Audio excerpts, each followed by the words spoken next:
मैं भी इंसान हूँ और इंसानियत का फर्ज निभाते हुए गाड़ी नहीं घुस पाया मेरे ट्रेन में, तो इसकी वजह से मैं कल वापस निराश होकर के चला गया और सोचा कल व्हील चेयर से जाऊंगा।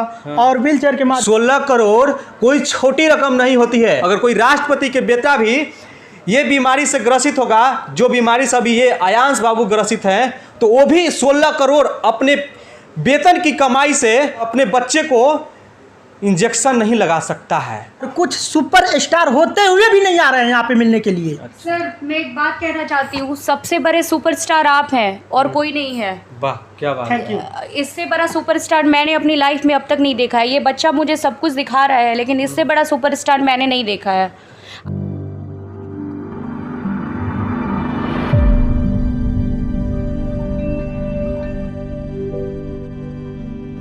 नमस्कार, मैं चितरंजन, आप देख रहे हैं सीके टीवी इंडिया।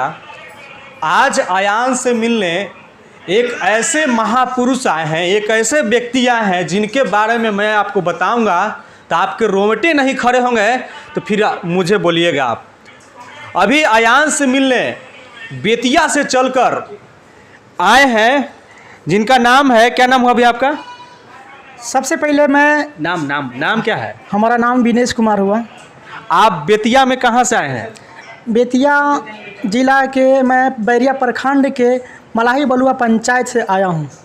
तो ये बेतिया के मलाही बलुआ पंचायत से आए हैं, जो बेतिया से सुदूर इलाके में पड़ता है, और वहाँ से ये विकलांग हैं, ये चल नहीं सकते हैं दोनों पैर के बदौलत, और अपना व्हील चेयर से बेतिया से स्टेशन आए।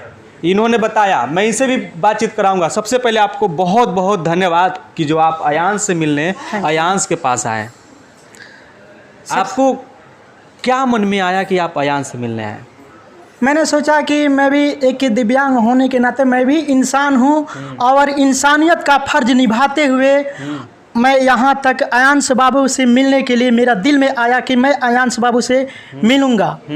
और मैं कल यहाँ आने का कोशिश किया, बिकॉज गाड़ी में स्टेशन में मतलब आया और गाड़ी नहीं घुस पाया मेरे ट्रेन में, तो इसकी वजह से मैं कल वापस निराश होकर के चला गया और सोचा कल व्हील चेयर से जाऊंगा।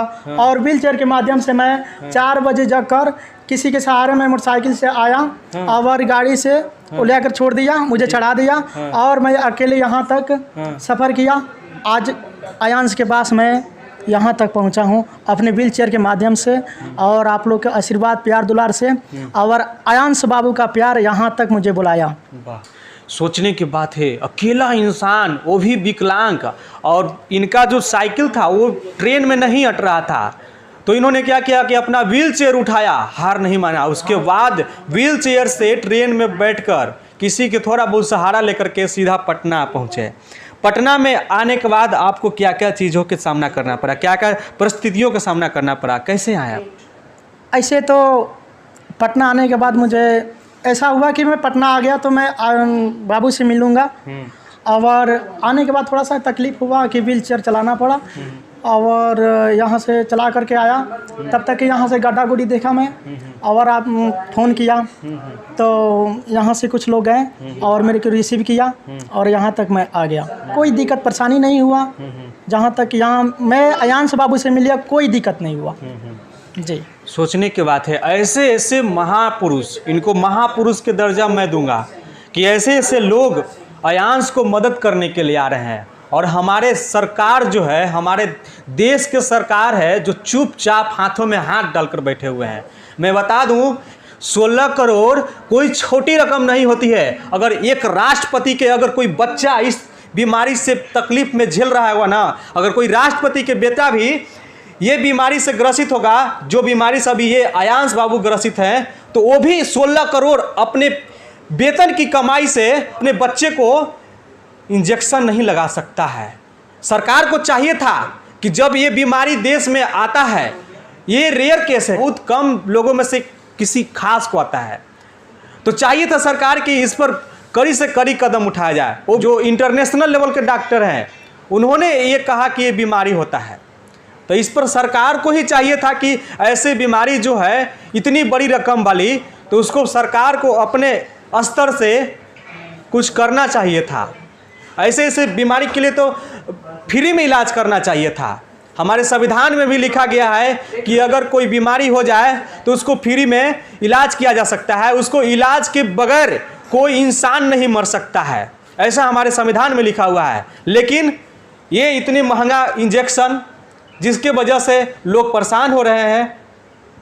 अब मैं क्या कहूँ, अगर प्रधानमंत्री की बात करें तो वो अपने वेतन से इतने बड़े रकम जमा कर करके अपने बच्चे को नहीं इंजेक्शन दिला सकते हैं।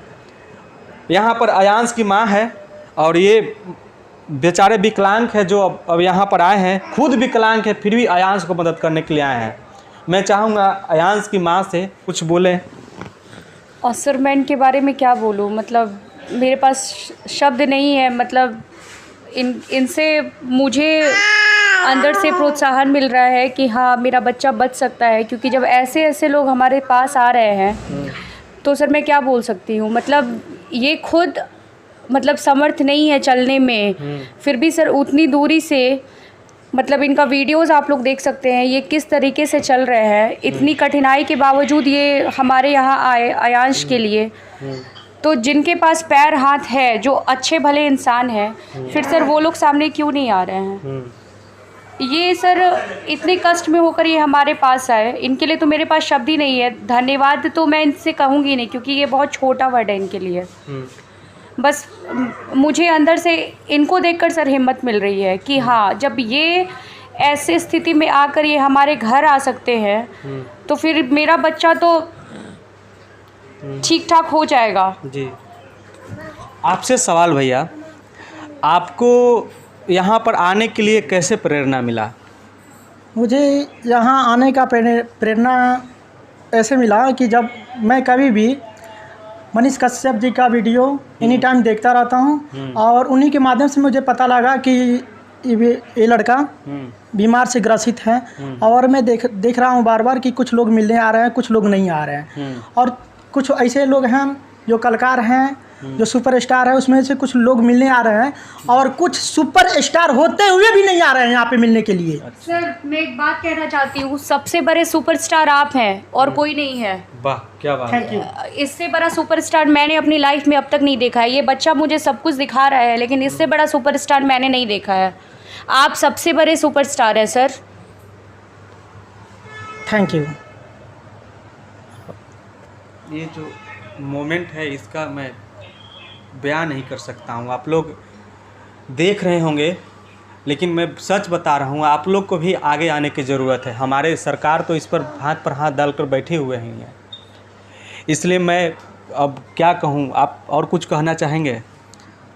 बस जो है अभी तक हम जुटे हैं और मैं यही कहना चाहता हूँ कि जितना भी बिहार के और मेरे बिहारवासी हैं और मेरे भारतवासी हैं, वो सब कोई मिल करके इस बच्चा को मदद करें। आप लोग से हाथ जोड़ करके विनती करता हूं कि जब मैं आ गया हूं तो आप लोग भी आइए और इस बच्चा को मदद कीजिए। जहां से हो सके, जहां तक आप लोग मदद कीजिए इस बच्चा को। मैं इतना ही कहता हूँ, अपनी वाणी को समाप्त करता हूँ। जय हिंद। जब ऐसे ऐसे महापुरुष लग गए हैं ना, तो अयांश को इंजेक्शन लगने में अब देर नहीं है।